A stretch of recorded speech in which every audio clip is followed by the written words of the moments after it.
అందరికీ వినాయక చవితి శుభాకాంక్షలు. మనలోనే ఒక 90% జనాలు ప్లాస్టర్ ఆఫ్ ప్యారిస్తో చేసిన గణేశుడిని పూజిస్తారు. అది మన ప్రకృతికి అస్సలు మంచిది కాదు. సో అందరూ ఖచ్చితంగా మట్టి వినాయకుడిని పూజించండి. అండ్ మన ప్రకృతిని కూడా మనం కాపాడుకున్న వాళ్ళం అవుతాము. నేను ఒక 9 స్టెప్స్తో బంక మట్టితో వినాయకుడిని ఎలా తయారు చేసుకోవాలో చూపిస్తాను. అండ్ ఇందులో నేను ప్లాంట్ సీడ్స్ కూడా ఇంక్లూడ్ చేశాను. నెక్స్ట్ ఇయర్ మీరు ఖచ్చితంగా ఇలాగే ట్రై చేయండి. స్టెప్ 1, ఒక కార్డ్బోర్డ్ తీసుకోండి. దాని మీద బంక మట్టితో రెక్టాంగులర్ షేప్లోని ఒక బేస్ చేసి కార్డ్బోర్డ్ మీద పెట్టండి. స్టెప్ 2, వినాయకుడి బొజ్జలోనే నేను అన్ని విత్తనాలు వేసేసాను. అవి ఆకుకూర విత్తనాలు వేసేసి బొజ్జని రౌండ్గా కవర్ చేసేసి ఆ బేస్ మీద ప్లేస్ చేశాను. స్టెప్ 3, వినాయకుడి కాళ్ళు వీడియోలో చూపిస్తున్న విధంగా అరేంజ్ చేసేసుకోండి. స్టెప్ 4, చెస్ట్ భాగం. బొజ్జ మీద చెస్ట్ని అరేంజ్ చేసి మధ్యలో ఫింగర్ పెట్టి నొక్కారంటే మంచి ఆకారం వస్తుంది. అది మాత్రం అస్సలు మర్చిపోవద్దు.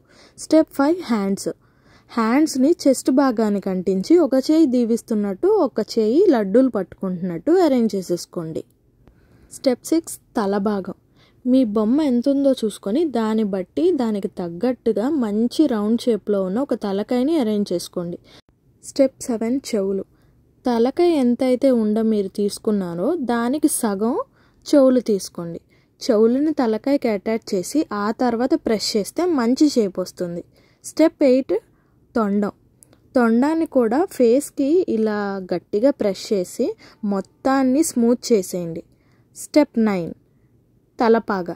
నేను తలపాగా పెట్టుకున్నాను. చాలామంది కిరీటం కూడా పెట్టుకుంటారు, ఎవరిష్టం వాళ్ళది. తలపాగా అయితే చాలా ఈజీ చేయడానికి. తర్వాత ఒక టూత్పిక్ తీసుకొని నేను చూపిస్తున్న విధంగా సగం పార్ట్ ఏమో అడ్డగీతలు, సగం పార్ట్ నిలువు గీతలు గీసేసి మెల్లగా అన్ని డీటెయిలింగ్స్ ఇచ్చేసుకోండి.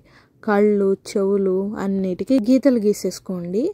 వినాయకుడికి ఐవరీ ఉంటుంది కదా, దానికోసం ఒక టూత్పిక్ని విరగొట్టి ఇలాగా తొండానికి పక్కన గుచ్చాను. అది కూడా ఖచ్చితంగా మీరు చేయండి. అండ్ వినాయకుడు చేశాక మూషికం చేయకుండా ఉంటామో అది కూడా చేసి పెట్టేశాను. అండ్ ఫైనల్గా ఈ సంవత్సరానికి మా బొమ్మ అయితే రెడీ అయిపోయింది. నేను చాలా సాటిస్ఫైడ్గా ఉన్నాను, ఎందుకంటే చాలా బాగా కుదిరింది బొమ్మ. అంతా కూడా మంచిగా నిష్టగా చేసుకున్నాను, చాలా మంచిగా వచ్చింది. అండ్ ప్రతి ఒక్క డీటెయిలింగ్ కూడా మీరు గమనించండి. అండ్ అంతా కూడా టూత్పిక్, పుల్లలు యూజ్ చేసి చేశాను. చేతిలో లడ్డూలు కూడా పెట్టాను.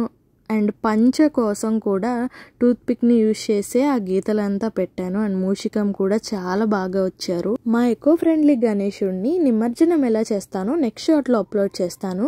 అండ్ నేను చేసిన ఈ బొమ్మ ఎలా ఉందో ఖచ్చితంగా నాకు కమెంట్స్లో చెప్పండి. అండ్ నా ఛానల్ని సబ్స్క్రైబ్ చేయడం మర్చిపోవద్దు. Once again happy Vinayaka Chavithi.